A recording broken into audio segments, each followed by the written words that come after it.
What's up, everybody, and welcome to Inside the Game, your source for everything in the world of video games.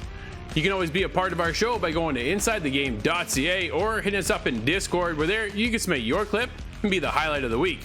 What's coming up on this week's episode? Here it is. It's the rundown.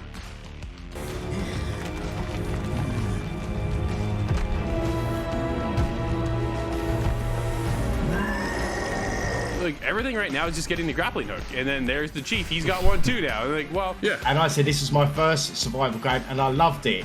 So now it's in VR, and I was looking for this experience. I'm back on the ice for EA Sports NHL 22, and we're checking out everything new with this game and all the advancements they made from last year's version. Battlefield 2042 is releasing in a couple of weeks, and EA has come out and tried to calm the waters a little bit after a rough open beta release where there was a lot of complaints about glitches and just graphical errors. There was just a bunch of problems, bugs overall. Well, it is not full of dread whatsoever. This one's more excitement and hype, enthusiasm. This has a lot of what Metroid is very known for. Looks like another great episode, so let's get started as there's an uprising among the Giants.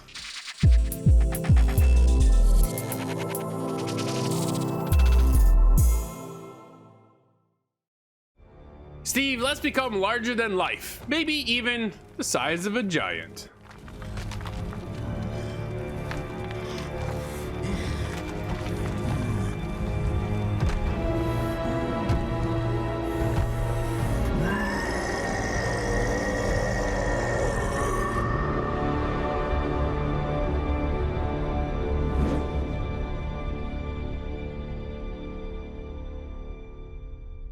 Steve, you and I are checking out early access to a game that kind of caught my eye a while ago. I'm talking about Giants Uprising. This is a very unique title, and the fact that you are playing as a giant. The base of the story is, like, we only had a couple hours for the preview build of this game, and what happened in the very short time was that humans and giants were living together harmoniously, and as the whole years kind of went along, the giants lost a few, their powers became weaker, and then that's when the humans decided to be jerks and overthrow them. And that's exactly what happened. And now the giants have turned into slaves, and you get a mixed match of what's going on. But then in the end, as the story starts to get going at the beginning of the game, you are a human with a companion of a giant, and you are slavery in the arena, and you escape. That's the premise of what's going on. And then you're on the road. I think I nailed that, Steve? Like, dude, You did, spot on. There's a little bit going, okay, what's going on here?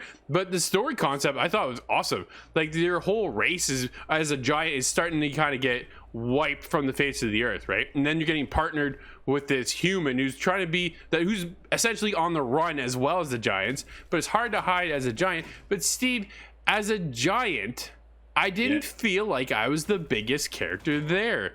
You know what I mean? I wanted that larger than life, that I am this massive being. Now, you have this little human who's kind of giving you orders, like, who sits on your shoulder, right? Which is cool, but I couldn't even see him because the camera is so far out. Like, you think third person perspective, but from a distance almost. And you're going through and you're demolishing everything. Overall, dude, there's definitely some hiccups here in early access of the game. There's definitely a couple things going on. Some triggers weren't allowing me to access pass-throughs for doors and things like that.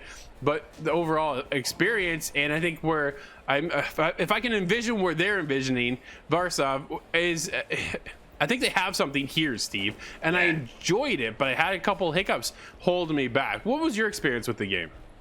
Oh, first off, I will say this is not for the faint-hearted on the language, as we mentioned before. For the English language, if you can think of the worst taboo words you can use that some people might find offensive, it's in this game.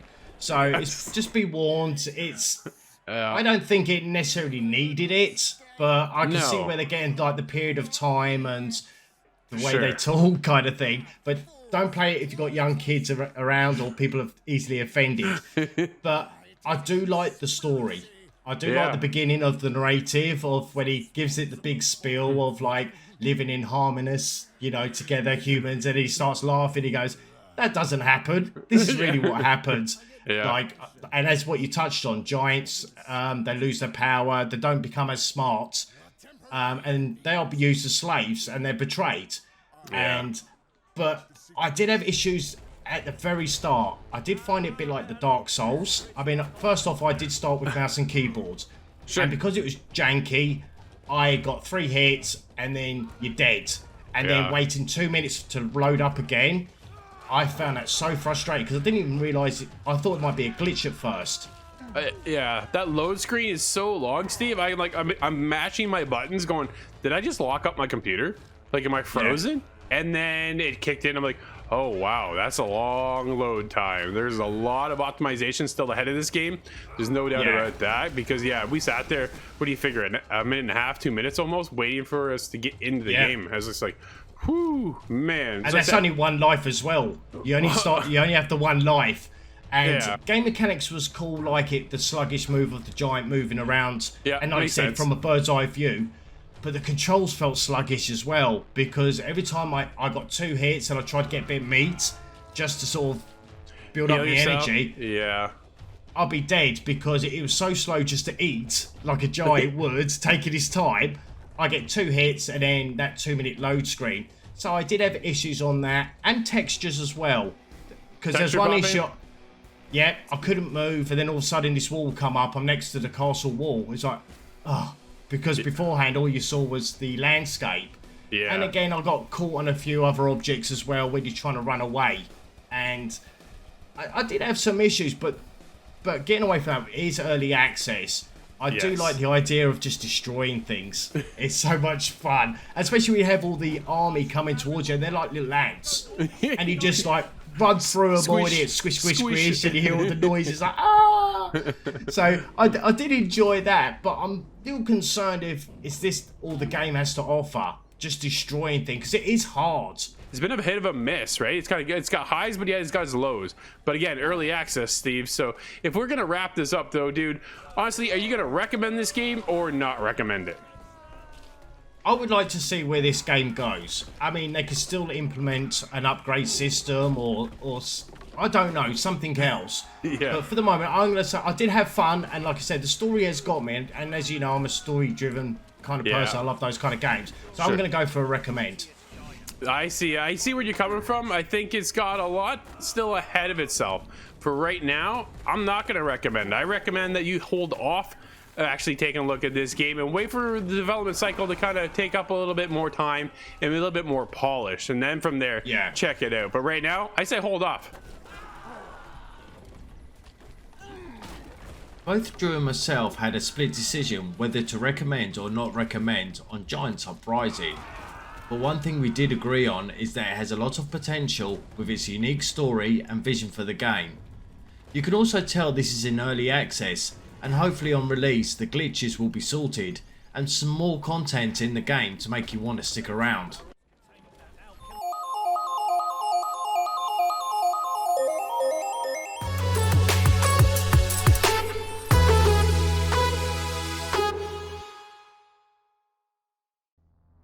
Well, guys, we got some exciting gameplay this week. We're talking about Halo Infinite's the latest campaign trailer, because a year ago they released the Infinite campaign trailer and it kind of hit chord with anybody at all. Fans were not feeling it whatsoever. So 343 went back to the drawing board a little bit, kind of reined it back in and revamped it. And coming into this new campaign trailer, I gotta say, this is pretty impressive. That wasp action kind of had me hyped. Like, it was incredible. That grappling hook, Scott and I were talking about it on the weekly show, on the daily show, that the fact that like everything right now is just getting the grappling hook, and then there's the chief. He's got one too now. And like, well, but it makes a lot of sense. Like the maneuverability around that, addition to the game just kind of picks up the pace, and you get into that more of a fast-paced effect. But you also got to slow it down because it is Halo. Halo's not the fastest game out there, so you got to keep that feel alive, right? But to me, dude, I was impressed. I didn't really mind the last trailer either, though. So coming into this one,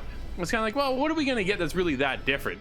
And there were definitely a few things, because I know, Nate, you have a ton of stuff to talk about, so we'll get to there. But I was impressed. I liked it. I thought it was looking cool. It had some fast-paced action, but yet some slower moments as well. Cory, what did you think?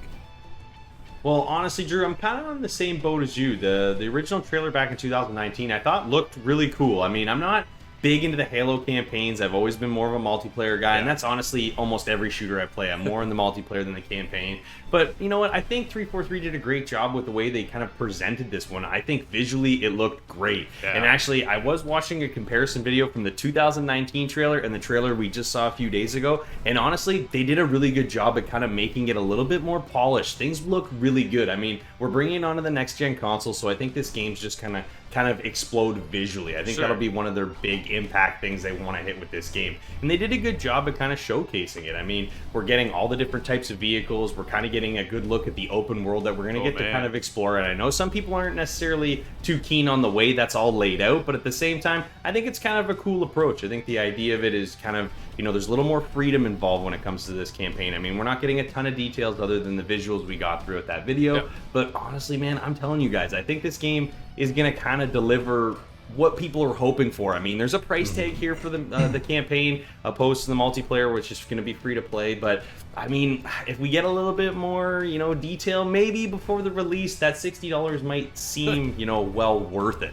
I don't know about you, Scott. What do you think about this trailer? Because I honestly think they did a good job with this one. I'm even more excited for the campaign than I was before. Yeah, this is absolutely an improvement from the first trailer. That just kind of fell flat for a bunch of reasons, but this time it's obvious that they're really trying to emphasize a couple things. That there's a lot of changes, like the open world, the way everything is hyper texturized, and the grappling hook. That's got to be the greatest innovation so far. But they also highlighted a lot of the things that are going to be similar. They deliberately slowed down some of the gameplay where you're placing the proper shots, you're sniping the right enemies. It's kind of a callback to earlier Halos.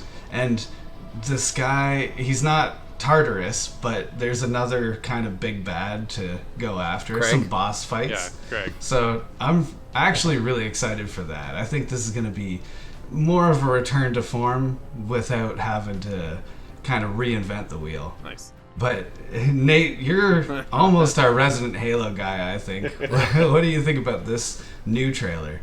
Well, I mean, there's clearly a lot to uncover with this, but I think the biggest one is the direction that it's going with the campaign. I mean, Halo's always been a linear-based, 10 to 12 mission with cutscene missions based game, and now we're going open world, almost sort of taking elements from Far Cry where there's outposts to clear, and dare I say even Doom, where you're going to be upgrading your suit and your character. And I think if they take all these elements and blend it into a long, fleshed out campaign, I think that $60 price tag won't even be a problem at all.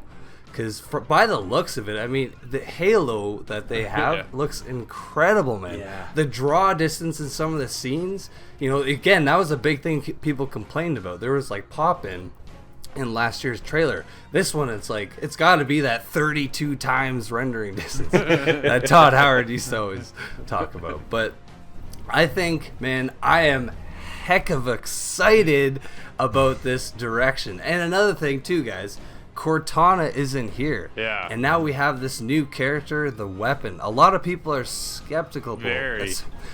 But I don't know. I think she was kind of cute from the trailer, and it is time to move on from Cortana. You think unfortunately, it's not time to move on from the Chief. Yeah.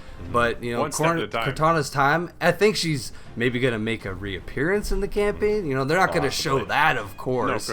No, they really didn't even show much of what the campaign truly is. They just kind of showed us really cool tidbits of gameplay and just killing hunters and all the great things that we love about Halo. So anyways, I think my rant is sort of complete, but ultimately, guys, I am so excited for Halo Infinite. Dude, I agree with you with a lot of factors. Do you think this is the end of Chief, though?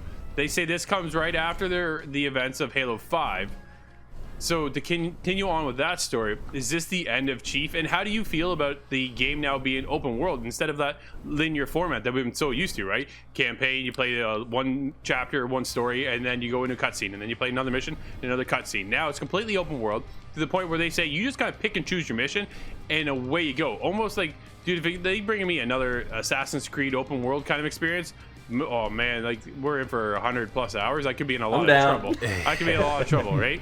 But how do you feel about that, Nate? That transition now to go into this big open world kind of scenario? And like I said, is that the end of Chief?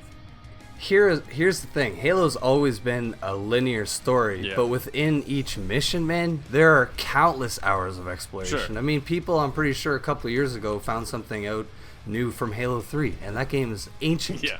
You know what I mean? Yeah. So their maps have always kind of been this sandbox design. So I think they kind of took that, and I hope that it's not too much of clear out this area and then that's it, move on to the next point. I want some key missions with some cutscenes to sort of kind of make it linear in a sense. Sure. Like I just want that AAA story while getting that open world amazing experience that I think Halo's going to bring. Are you concerned about the outposts at all? No, actually, No? I think it looks sweet, man. That's one of my favorite things in Far Cry, so I was super kind of hyped about that. And then again, their RPG mechanics, if they kind of implement it like Doom, where it's not you're getting XP per grunt kill, it's more of like you're going out and getting upgrade points or upgrade modules, clearing certain areas to get certain skill points. Maybe that, I think, would work well with the Chief. There's a lot to be unfolded yet. Story's just around the corner. Dude, it's only, guys, like December. It's out in December. Oh, I know. Like, we're getting so close now. It's almost there. Let us know, InsideTheGame.ca. How excited are you for Halo Infinite?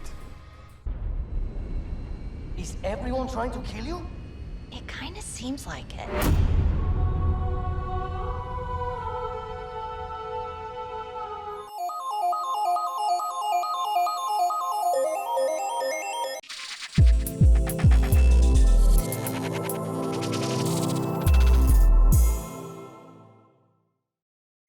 Steve, you and I jumped into the world of Oculus to check out Song in the Smoke. Let's go, buddy. Puff. Up in smoke you go.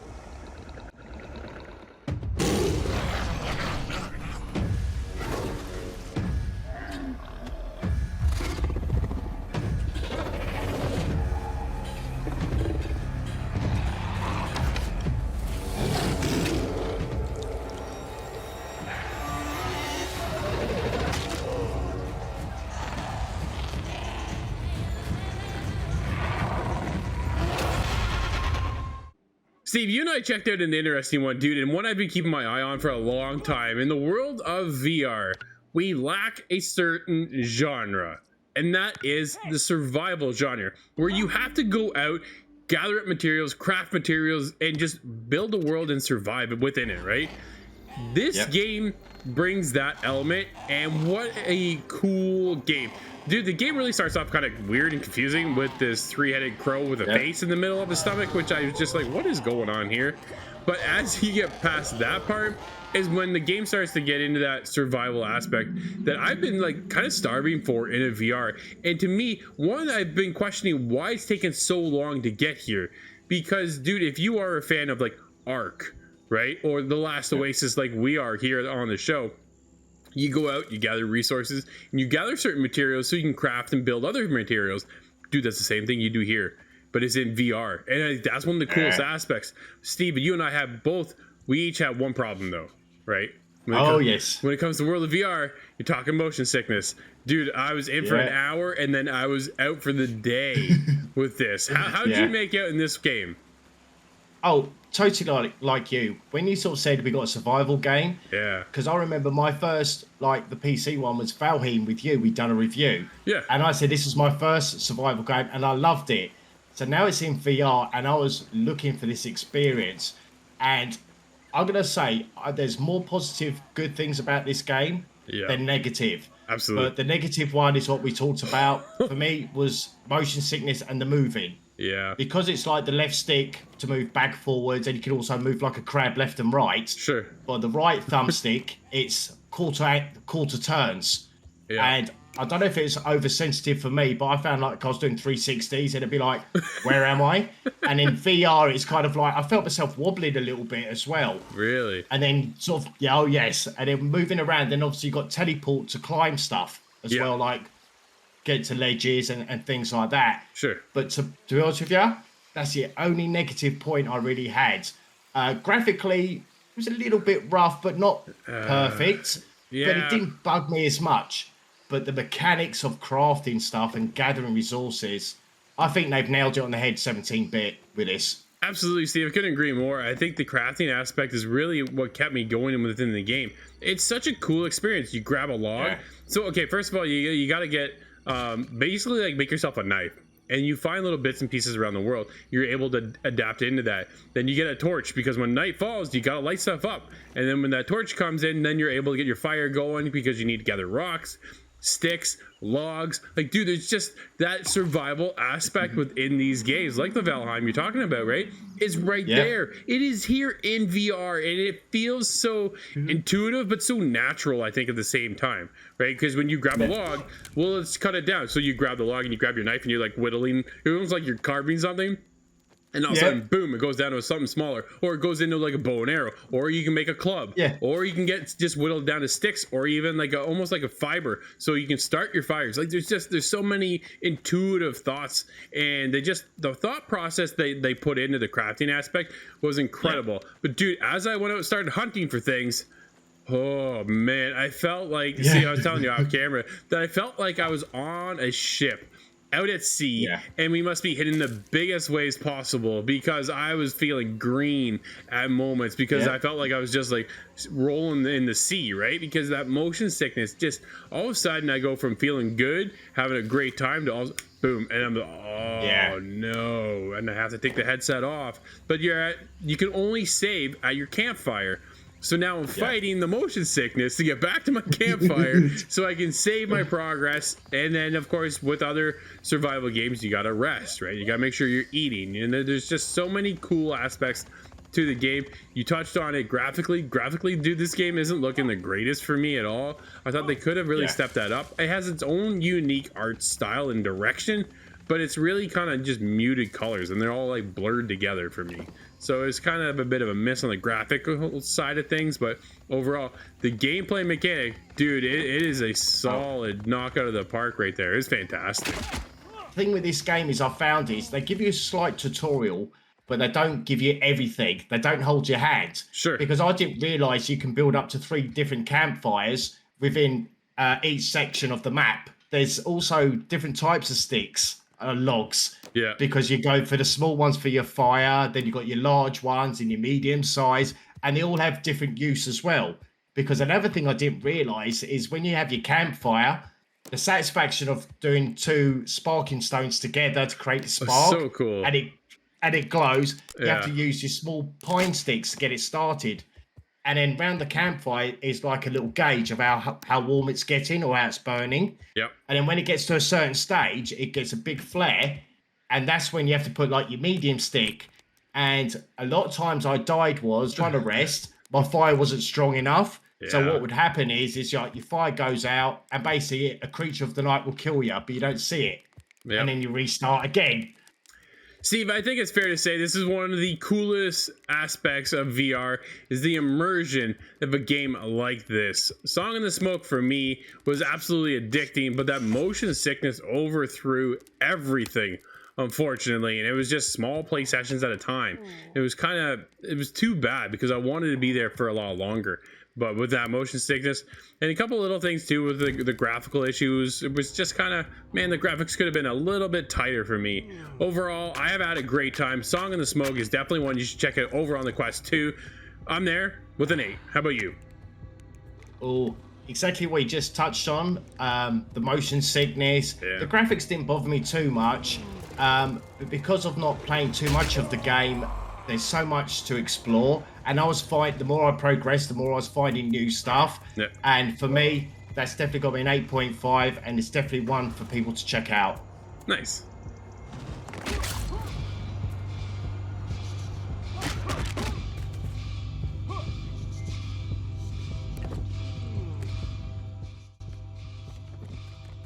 17-bit truly smashed Song in the Smoke VR survival game.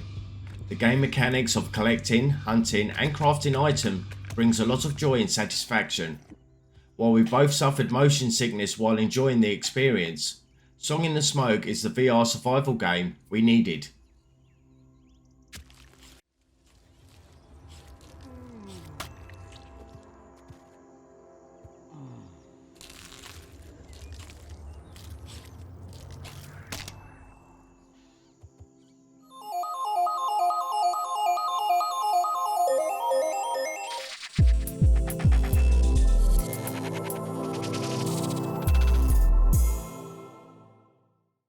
This week, I'm lacing up my skates and hitting the ice in EA Sports NHL 22. Because change is not about the next trend. It is about the next generation. Like I said, I'm back on the ice for EA Sports NHL 22, and we're checking out everything new with this game and all the advancements they made from last year's version. And albeit, we've talked about this on the show before, sports games have a tendency to be the same year in and year out with just minor changes. And I feel like NHL's kind of been coasting for the last few years on that kind of mantra where, you know, they're marketing these big changes and, you know, every version we get of the game is just slightly different from the one before, albeit even some of them have more problems than the versions before. But I had my fingers crossed for NHL 22, hoping to see some of these new features, and now that we're on to the next gen console, hoping to see some advancements that maybe we didn't have in last year's game. The first thing I noticed jumping in on my Xbox Series X was the graphics. This game overall looks amazing. They did such a good job. Visually, you can just notice that step up on the next gen consoles. I mean, even on the older gen console, on my original Xbox One, I did play this, and I did notice the graphics even still were just a little bit better than last year's game overall. But on the next gen, I noticed the menu system and everything was just really crisp and quick. And last year, we did have a lot of problems with long loading screens and just really jumbled tile system menus. We've simplified it this year, and we have a tab system where the menus are laid out a lot more clearly, and you can kind of get around a lot faster. I thought that was a big improvement. It was one of my major complaints from last year's game. As for the various game modes in NHL 22, we're getting a lot of the same offerings as last year's game. We're seeing a lot of the outdoor ice rink matches, the 1v1v1s, the 3v3s. That arcade style is still something that's very popular, especially to the casual NHL players. You can just jump into those modes, jump out. You can be as competitive as you want to be without really, investing that much time, which is nice. Those game modes have always been popular since they've released them. It's nice to see them make it into this year's game. X Factors are the big thing this year. This is kind of what they, the big marketing tag that they put with NHL 22 is that the star players in the league get these X Factor abilities. And these abilities will be able to highlight certain areas of their play and just kind of give them that upper edge to make them that elite player that, that we know them to be in real life in the NHL. And they've kind of done this in a way that I do like. It kind of gives these certain players a little more dynamic feel to them as far as, you're using a Connor McDavid, or you're using a Sidney Crosby or an Austin Matthews compared to, another top line guy that might not have one of these X factors. But overall, I mean, as nice as they are, and they do a good job explaining what these X factors abilities do and how they kind of are highlighted and how you activate them as a player, I thought they did a really good job of laying out, everything to do with these X factors, although I just don't really see them being that big of a factor. It's nice to have them in these game modes, especially in EA Sports Hockey League, where you can kind of customize your players. And they've done a good job in that mode, being able to customize just a little bit more than you could last year. You can really lay out your player builds and really kind of tailor it to your play style. Last year, you were kind of stuck with certain player types, and that was it. You couldn't really change their stats or anything like that. So I thought that was nice this year to kind of give us a little more customization back into the EA Sports Hockey League, because that is the game mode I tend to play the most next to franchise. I do like to just jump in and play some versus online as well. All those game modes are still there, and they do a pretty good job at just kind of laying them all out from the main menu and making them very easily accessible to get at. Overall, I've enjoyed my time with NHL 22. There's lots of new features here. Like I said, the X Factor skaters, as much as I may not feel like they're factors, it is a new part of the game that does make it a little more dynamic when you're selecting players, doing player builds in EA Sports Hockey League. So I can't knock them there. I do like the innovation. The graphics overall are amazing. I think things look so good in this one. But the online play, I've got to say, is probably going to be one of my biggest cons, because we're still running into glitch goals. We're still running into people that exploit this game in a way that just doesn't feel so natural and authentic to the NHL play style. But honestly, EA's tried their best, and every year they come out and they do what they can to make things more difficult for these players that just like to exploit this game and make it, not as fun, not as enjoyable for new players and, players that play this game all the time and just want to have a good time. But again, they've tried their best. Like I said, the passing has become much more difficult this year. Some people aren't going to like that. I think it is a good thing overall. It stops those cross crease passes from happening every time. They're not so automatic. You have to be able to make these passes, make them crisp and clean. So it's going to take, these people that like to make those games or make those goals and exploit it. It's going to be a little bit harder now that they have to master this new passing. But overall, I think it actually gives this more authentic feel, and I really do enjoy it. But if I've got to score this one, because I could probably talk about hockey forever, if I've got to score this one out of 10, I've had a really good time with NHL 22. I think EA's done just enough this year to give us that step up and a better version of what, I think a lot of people were considering last year's game a disappointment. If I've got to score this one, I'm going to give it an 8 out of 10. I really enjoyed my time with this.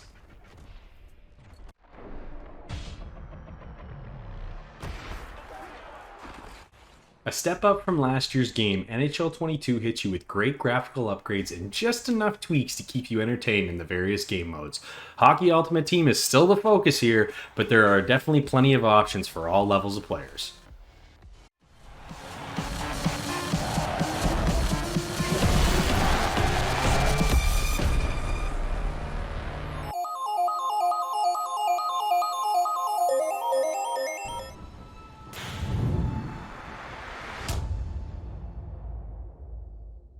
Not long ago, I'd mentioned that Netflix was releasing a gaming service for Netflix subscribers, and at the time it was only tested in Poland.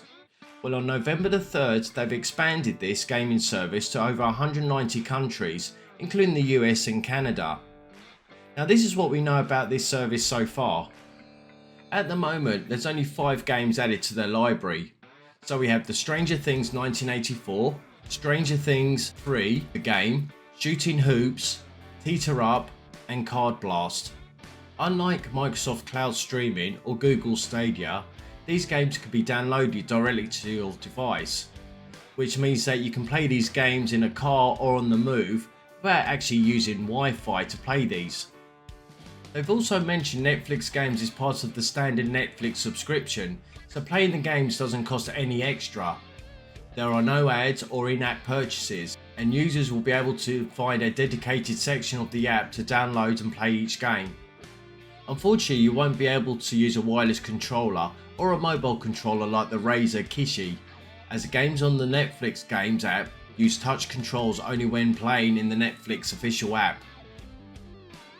At the moment, Netflix subscribers can only play these games on Android devices, but they have said in next coming months you will be able to play it on iOS iPhones and tablets. And as this is still in a test period, they're looking at expanding their games library very soon too.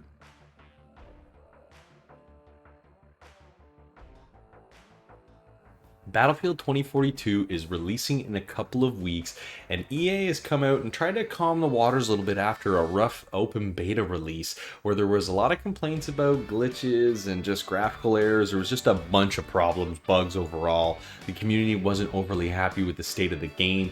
EA has kind of tried to say that, the beta build was a few months old at the time, so they've changed a lot and fixed a lot since then.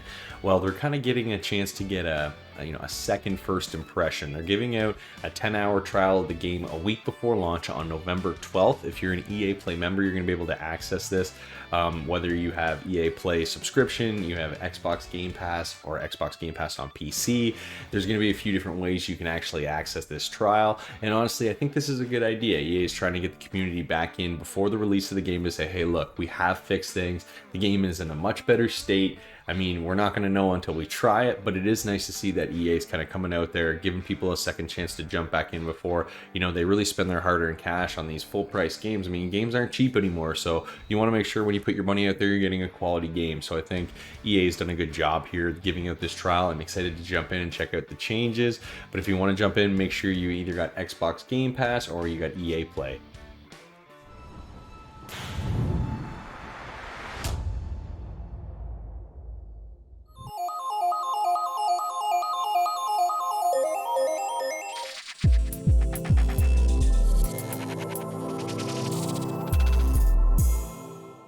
It's finally here, a sequel to Fusion.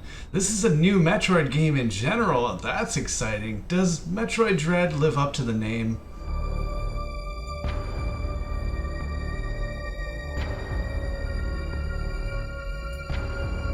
This new Metroid title is not full of dread whatsoever. This one's more excitement and hype, enthusiasm. This has a lot of what Metroid is very known for. But they're able to do a little bit more. Using the Nintendo Switch as a platform, there's new capabilities that they can bring to Metroid, and I think it works out really well in this case. The graphics look incredible, especially when you consider Metroid Fusion was on the Game Boy Advance, and that was actually back in 2002. So it's about 19 years later, and the fans have been clamoring. This game brings about a whole new breath of fresh air into the kind of aging Metroid landscape. But again, I think this one hit the mark. The story is told in more of a cinematic way. They didn't go very far in the way that Metroid Other M did, or how Federation Force kind of changed up the way they tell the story. This is heavily cinematic.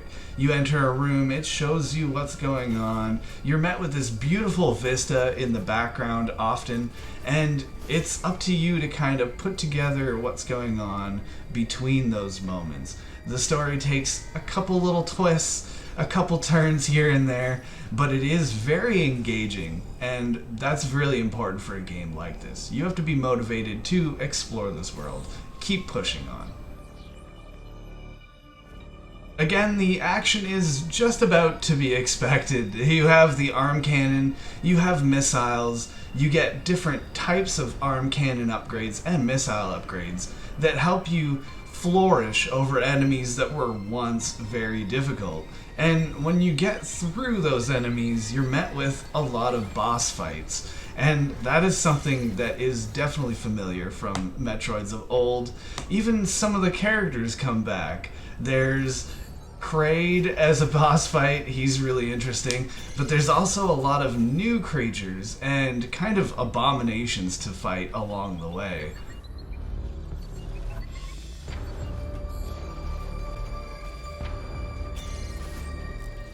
It's my opinion that Samus is not a bounty hunter. Samus is more of an exterminator, and that's exactly why you're on this planet, what your mission is. You are no longer hunting Metroids, you've crushed them out of existence, or so it seems so far, but there is this kind of Weapon X, this kind of fusion-centric alien life form that can upgrade itself based on the DNA it comes across. These things were a scourge across the galaxy. The Chozo fought many wars against them, against other creatures that would feed them, and this self-replicating force was, you thought, exterminated in Metroid Fusion.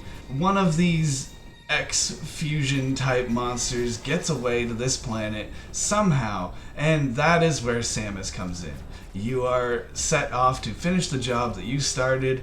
There are these robots, they're EMMI, called Emmy for short. They have been dispatched to this planet to do just the same job as you, exterminate this scourge. But somewhere along the line they've lost their way, and now they present as an enemy.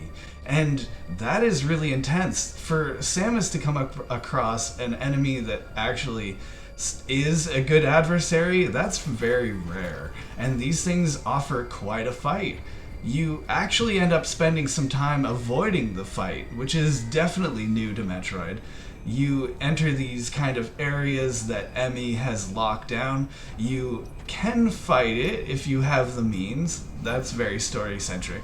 But most of your time you're avoiding that until you can get the equipment you need to fight. And that gives a different feeling of kind of helplessness that is very unfamiliar, but a good improvement. You are sometimes faced with these bosses that you can't really damage, not obviously at least. You have a parry kind of maneuver, a melee counter that you can do that opens up certain enemies to damage. You, of course, have your rockets, your charge beam. You have to be a little more creative than in past titles when it comes to how to damage these things. Sometimes the boss fights last quite long, and they can be very challenging, which is going to push some people away, but again, as a fan, long time of the series, I want some challenge. I think I've just about hit the end of what I can talk about without spoiling anything or giving anything away. I don't want to do that for this title. This means a lot to a lot of people, and to those, I would say I absolutely recommend this one. If you're a fan of Metroid, Castlevania, even Metroid Prime, some of the games that have come further since then, Celeste, and that, you are absolutely going to want this game.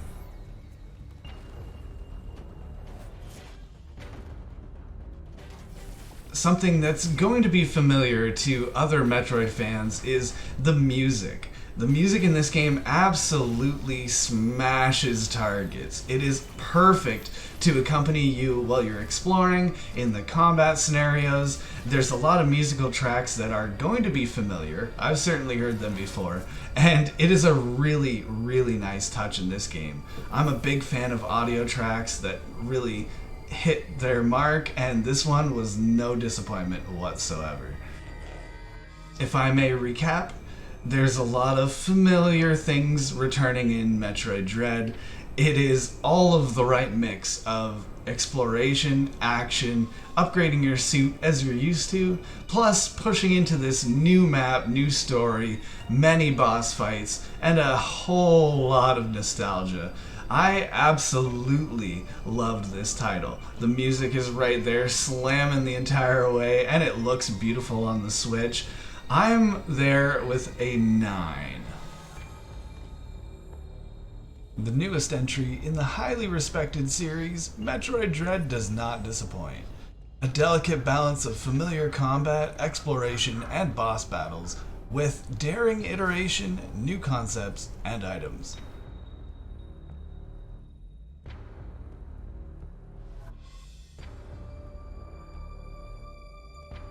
Is Samus really a bounty hunter? That'll wrap up this week's episode. Thank you for hanging out with us. And don't forget, you can always be a part of our show by going to InsideTheGame.ca or hitting us up in Discord, just like our good pal Spinny McGee did. That's right, he submitted his short. I highly recommend you go check out his YouTube channel at Spinny McGee. Definitely a cool guy, and always lots of Nintendo stuff on his channel. Very cool. Make sure you check it out. And don't forget to come back next week, as we'll see you once again. Thanks again for watching, and we'll see you inside the game. Hello, Svengers. Today we're going to be looking at Super Luigi U on the Nintendo Wii U. New Super Luigi U starts just like any other Mario game, but without Mario. You are Luigi, you go on the map, you pick your level, and you get started. Once inside, of course, you are running on platforming adventures. Here's a little switch up. When you go to start a level, hold down ZL and ZR. Now when you enter the game, you're gonna play as Nabbit. Nabbit's got some of his own unique things, including not getting hurt by enemies. He doesn't get power-ups, but again, he can stand right on enemies and not feel the pain.